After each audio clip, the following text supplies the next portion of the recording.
Je suis Catherine Tardy-Laporte, spéléo depuis 25 ans.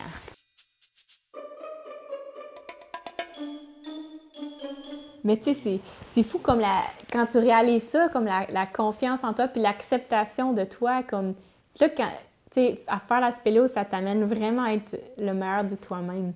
Pense-y, là, quelle autre activité qui te challenge autant, qui t'amène autant de défis physiques puis mentaux, là? Pense à toutes les choses qui peuvent mal aller dans une grotte puis qui font peur.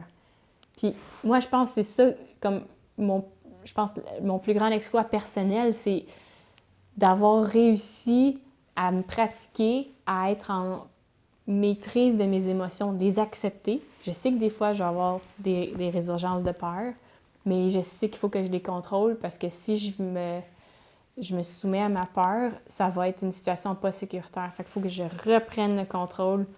Donc, que ce soit la claustrophobie, que ce soit avoir peur du froid, que ce soit avoir peur que l'équipement est lâche, avoir peur que la grotte s'effondre, avoir peur qu'il y ait un orage, puis qu'il y ait une crue, puis qu'on se noie, avoir peur qu'on sorte de la terre, puis que c'est la guerre avec les villageois, puis qu'ils nous accueillent avec des machettes.